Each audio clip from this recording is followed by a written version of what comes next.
Making your own salt brine can be very cost-effective compared to buying brine ready to spray. Today we will be showing you the TurboTurf BM-450 Brine Maker in action. The BM-450 will make 450 gallons of brine per load. Depending on what you pay for your salt, your cost to make your own liquid brine can be around 10 cents per gallon. The low cost of TurboTurf's BM-450 Brine Maker makes it affordable for even a small operation, yet it produces brine fast enough to fit the needs of a fairly good-sized operation. It is a fast, efficient, and affordable way to make your own brine from granular salt. Let's start with a quick overview of the design. The BM-450 has two 300-gallon tanks. The front tank is the mixing tank where the brine is actually made. The back tank is a storage tank that contains most of the finished brine. The liquid is drawn into the pump from the storage tank and pumped back into the mixing tank through jets near the bottom of the tank. The rounded bottom on the tank allows the liquid to flow in a circular pattern, dissolving the granular material. The liquid then flows through the overflow passages at the top of the tank back into the storage tank. When you have finished making brine, the BM-450 has fort slots to make the unit easy to move. Let's look at how easy it is to mix up a load. The fastest mixing is accomplished by loading the salt first. You can use bag salt as we are doing here, or bulk salt. The large opening in the mixing tank allows you to load with a loader bucket up to 5 foot in width. It takes 2.288 pounds of salt to make 1 gallon of 23.3% sodium chloride brine. For the first load in the TurboTurf Brine Maker, we will add about 1,250 pounds of granular salt. For each following load, we will use just over 1,000 pounds of salt. To calculate what it would cost you to make your own brine, just multiply the price you pay for a pound of salt by 2.288, and that will give you your cost per gallon for salt brine. For example, if you're paying $85 per ton of bulk salt, a pound of salt is costing you 4 1/4 cents, and your cost to make a gallon of brine would be 9 3/4 cents a gallon. Once the salt is loaded, the next step is to add water. Water is added to the mixing tank. Once the mixing tank is full, the water will flow through the 3 overflow tubes into the storage tank. Continue to add water until the storage tank is full or nearly full.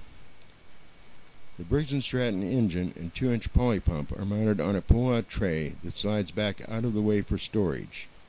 When the water is filled and you are ready to start mixing, pull the engine and pump out into the operating position, then start the engine. Allow the pump to run. Initially you won't see a lot of movement, but if you put your hand in the mixing tank, you will notice quite a bit of movement. As the granular material dissolves, you will see more and more movement in the mixing tank. After 10 or 15 minutes, you can use the hygrometer that comes with the unit to test the brine mixture. Once the brine reaches 23.3%, your brine is ready to pump into your storage tank or sprayer. The ball valve on the top of the pump is a two-way valve. In one position it pumps the liquid into the mixing tank, and in the other position it discharges through the hose going to your storage tank or sprayer. Once you have started to unload your unit, you can open the valve on the side of the mixing tank, which allows most of the salt brine in the mixing tank to flow into the rear tank. From there it can be pumped into your storage tank or sprayer. Once the liquid has been pumped out of your unit, you're ready to make the next load. Typically, it will take 15 to 30 minutes to make a batch. The time it takes can vary. Air and water temperature can affect the mixing time. The type of salt you're using can have an effect. Solar salt will mix the fastest, bulk the second fastest, and bag the slowest. The amount of debris in the tank can vary on the salt you are using. If you're using salt with a lot of debris, you may have to clean out the tank occasionally. TurboTurf's mixing tank is easy to clean out. There are 2 drain plugs, a small one where you can drain most of the liquid, and a 3-inch drain plug in the center of the tank that makes cleaning any residual debris quite easy. If you wish, you can make a very low-cost premium blend or hot brine. Adding calcium chloride, beet juice, or mag chloride is a good way to do this.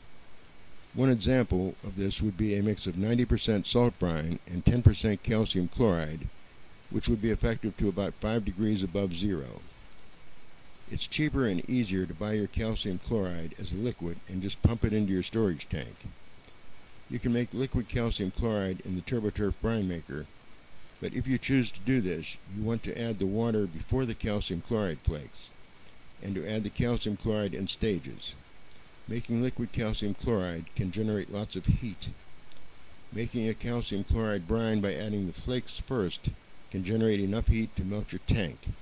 So always add your water first. It's actually cheaper to buy your calcium chloride as a liquid. Treating parking lots, driveways, and roads with a liquid can reduce both your material and labor costs. Liquids go to work faster and don't get thrown from the road. Liquids can be applied well before a storm and prevent snow and ice from forming a bond to the pavement should you need to plow.